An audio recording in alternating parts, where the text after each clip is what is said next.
Dentuman langit sebagai peringatan dalam membebaskan tanah muqaddasah. Nabi Khidir alaihi salam mendatangiku di sela-sela perjalananku di bulan Safar ini.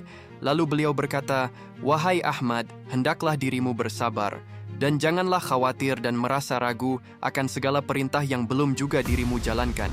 Tidaklah ada kebaikan untuk dirimu, jika keraguan dan ketakutan membuatmu menahan langkahmu.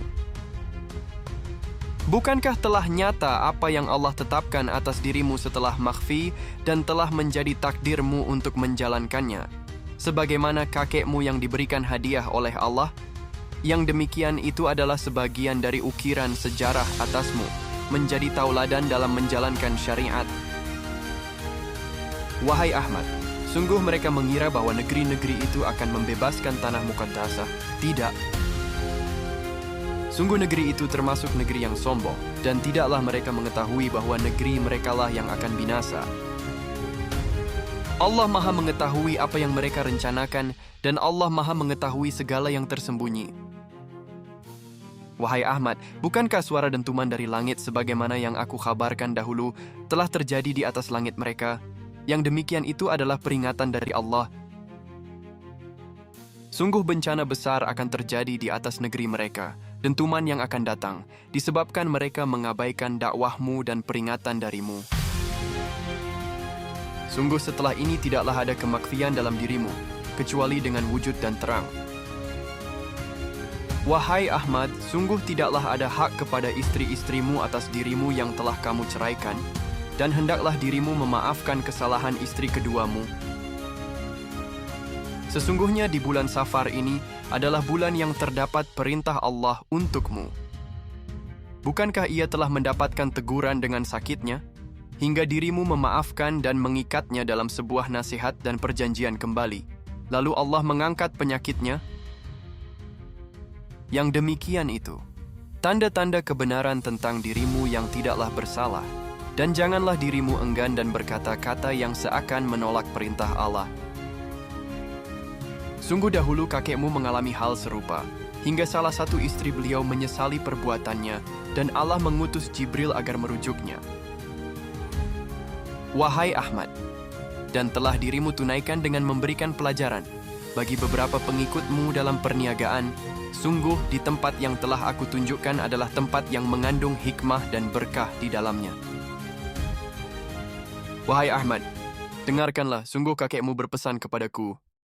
Wahai Khidir, katakan kepada Ahmad bin Asyams, adakah raja yang kekuasaannya lebih dari kekuasaan Allah?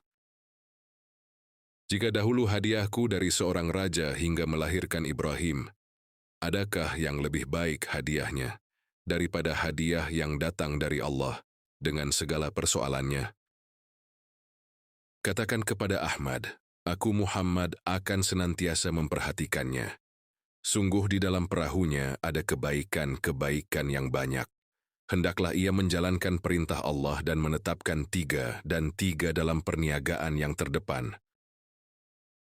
Wahai Khidir, mintalah agar Ahmad menuliskan semua yang dikhabarkan pada hari ini telah sempurna usianya, sebagaimana aku Muhammad berdakwah dalam terang.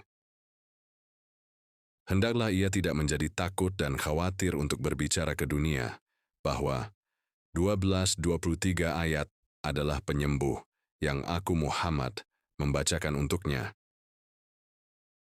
Hendaklah ia, Ahmad, menjadi rahmat untuk semua umat beragama, dengan mengatakan bahwa segala yang ada di tangannya datang dari Allah.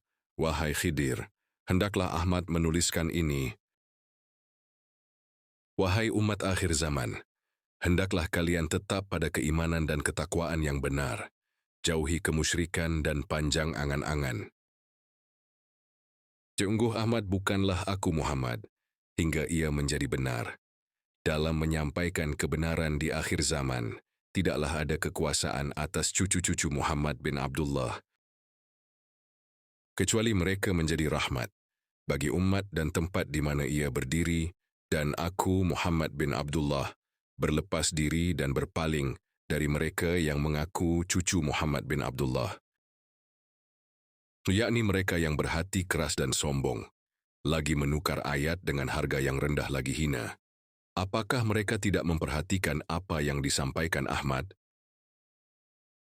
Apakah mereka mengira wajah Ahmad harus sesuai dengan apa yang mereka sangkakan? Sungguh telah Allah bukakan segala yang tertutup, namun mereka buta dengan khayalan dan sangkaan mereka. Sungguh telah Allah izinkan aku, Muhammad, menyampaikan ayat-ayat 12-23 kepada Ahmad sebagai penyembuh sebagian penyakit yang tidaklah ada obatnya. Tidaklah sama apa yang aku berikan kepadanya dengan orang-orang yang hubud dunia, yang mengatakan mempunyai obat yang sama. Adakah yang lebih baik dari Al-Quran? Hendaklah mereka berfikir. Wahai Ahmad, aku Khidir, hanya menyampaikan apa yang Allah perintahkan dan kakekmu yang mulia Muhammad inginkan. Hendaklah dirimu bersabar. Tulislah, hingga Allah dan Rasulullah mengampuni segala dosa-dosamu. Dan laksanakan kewajibanmu. Hendaklah dirimu tegas dan sabar terhadap para pengikutmu, istri-istrimu, dan hendaklah dirimu berlaku adil. Wahai Ahmad, sungguh telah sampai pada usiamu yang telah Allah tetapkan, menjadikan ketiganya sebagai sejarah terbaik akhir zaman, dan hendaklah kamu tidak lari dari perintah. Sungguh Allah dan Rasulullah memuji hati mereka, dan janganlah bersedih atas apa yang telah Allah tetapkan, hingga kelak ketiganya mendapatkan kebahagiaan dengan apa yang dirimu kerjakan. Bukankah yang ketiga menyukai kisah Khidir dan bermimpi? Tanyakanlah kepadanya bersama yang pertama tentang mimpinya. Yang demikian itu akan membuka jalan yang tertutup dan mendatangkan keberkahan atas segala yang dirimu dan para pengikutmu kerjakan. Tidaklah ada tanda sebagaimana tanda yang Allah berikan kepada kedua istrimu pada permulaan, melainkan harumnya kasturi ke atas pertama, dan ketika saat mereka berjumpa, hingga langit terang walau tanpa bulan purnama.